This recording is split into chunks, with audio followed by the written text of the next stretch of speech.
Bulletin का बाकायदा आगाज करते हैं। चीफ जस्टिस याहिया आफरीदी की ज़ेर सदारत जुडिशल कमीशन का इजलास हुआ। पेशावर हाईकोर्ट के एडिशनल जजेस के लिए 3 डिस्ट्रिक्ट एंड सेशन जजेस और 6 वकला के नामों पर गौर किया गया।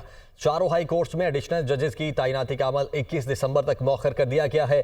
गुज़श्ता रोज जस्टिस मंसूर अली शाह के जुडिशल कमीशन इजलास मौखर करने के लिए 2 खतूत भी सामने आए थे।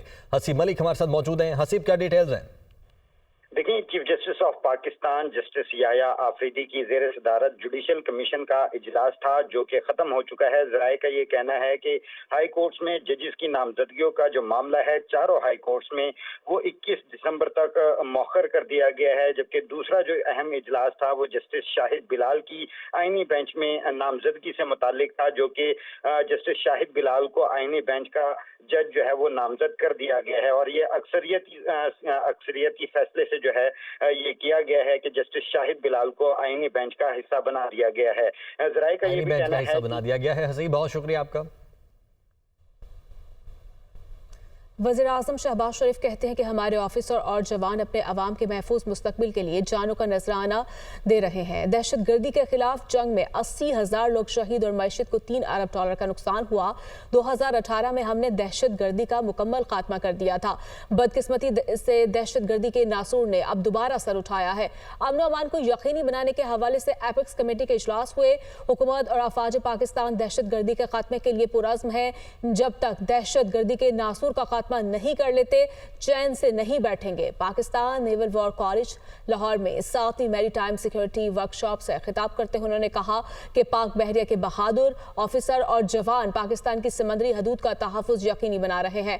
आज के दौर में ब्लू इकॉनमी को मरकजी हैसियत हासिल है। गवादर की बंदरगाह एक मरकजी हैसियत रखती है। दोस्त मुल्क चीन भी बहरी शोबे में भरपूर ताउन फराहम करने के लिए तैयार है। पाक बहरिया समुद्री वसाइल से इस्तेफादे के लिए इक़दाम कर रहे हैं। Chairman People's Party Bilawal Bhutto Zardari कहते हैं कि सब जानते हैं मुल्क का मुस्तकबिल नौजवान है। कुछ लोग इस मुल्क को इंतहा पसंदी की जानिब धकेलना चाहते हैं। वो लोग हमारे नौजवानों का मुस्तकबिल तबाह करना चाहते हैं। अपने नौजवानों को खेलते और तरक्की करते देखना चाहता हूँ। तकरीब से खिताब करते हुए उनका मजीद कहना था कि शहीद बीबी ने कहा था कि खवातीन जो करना चाहें कर सकती हैं। कायद आज़म ने कहा था कि वो मुल्क तरक्की नहीं कर सकता जिसमें खवातीन का किरदार ना हो। सब जानते हैं कि इस मुल्क के मुस्तकबिल इस मुल्क के नौजवान हैं। इस मुल्क में ऐसे सोच रखने वाले लोग हैं जो इस मुल्क के नौजवानों को इंतहा पसंदी की तरफ धकेलना चाहते हैं। वो हमारे नौजवानों के मुस्तकबिल को तबाह करना चाहते हैं। अपने नौजवानों को तरक्की करते हुए देखना चाहता हूं। शहीद मोहतरमा बेनज़ीर भुट्टो ने यह साबित की थी कि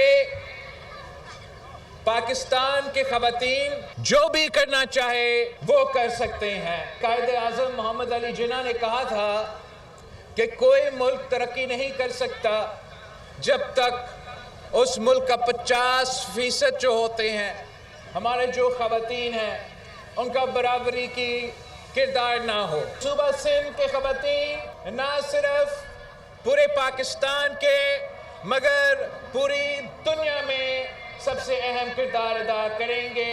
कुछ ऐसे सोच रखने वाले लोग हैं जो खवातीन को पीछे खींचना चाहती हैं, खवातीन को आगे तरक्की करते हुए वो देखना नहीं चाहते। बुशरा बीबी कहती हैं कि मैंने सिर्फ आपको बताना है कि बीबी वहाँ अकेली थी, सब ने छोड़ दिया। वहाँ बहुत से लोग गवाह हैं। मैं भागने वाली औरत नहीं। डी चौक में रात के 12:30 तक अकेले गाड़ी में मौजूद थी, सब चले गए, मैं वहाँ अकेले मौजूद थी। वो 4 सदा में गुफ्तगू कर रही थी।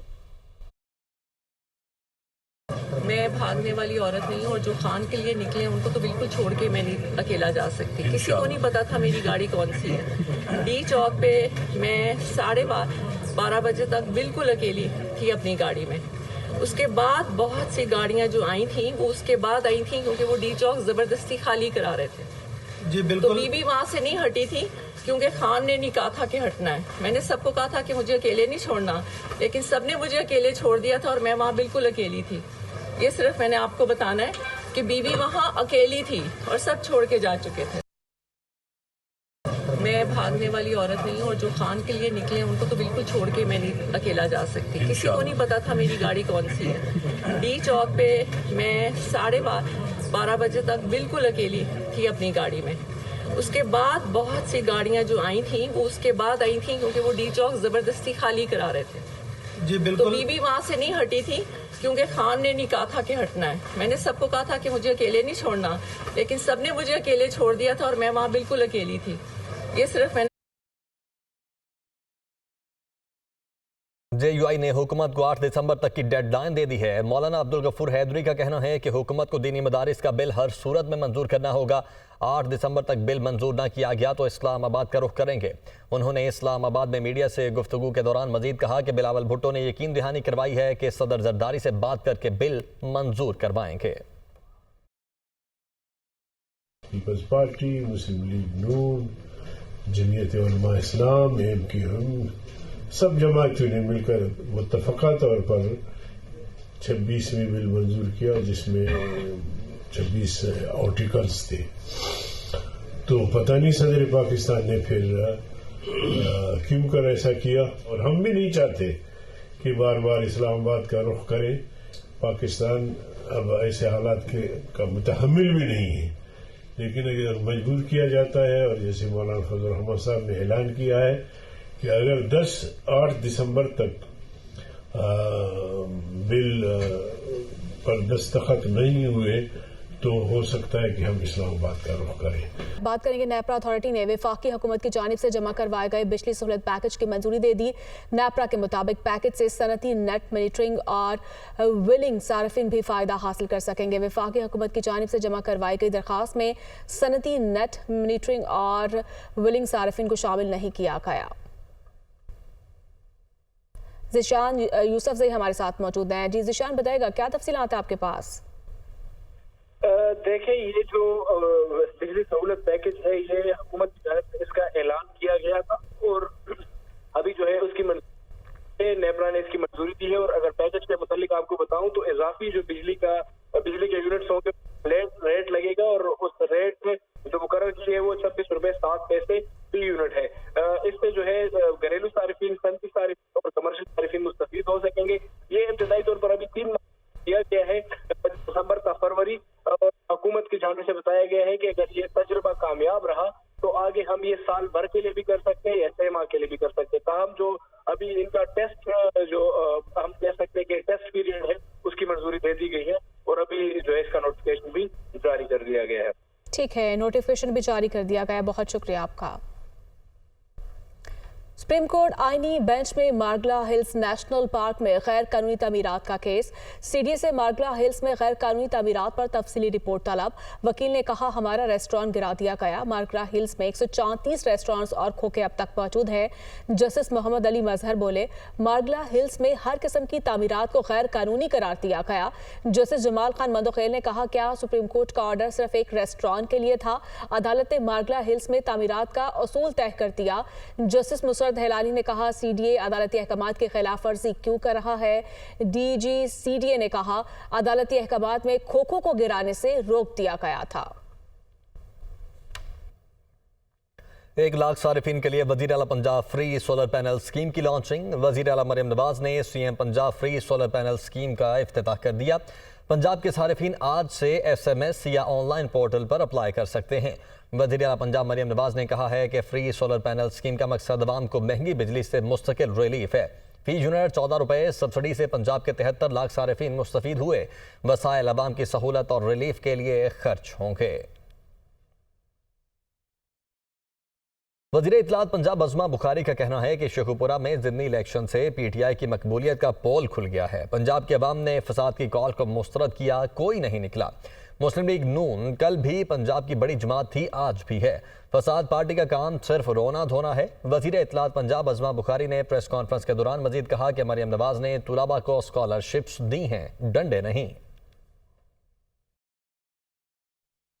एक फितना फसाद पार्टी जो हर वक्त जिनका इस मुल्क में रोना धोना जिनका काम है, जिन्होंने हर वक्त एक फेक प्रोपेगेंडा, एक अफरा तफरी उठाई होती है, वो बड़े मकबूल हैं। वो मकबूलियत उनकी जो है वो कल शेखुपुरा के ज़िमनी इंतखाबात के अंदर पूरी कौम ने जो है वो ज़मी बोस होते देखी है।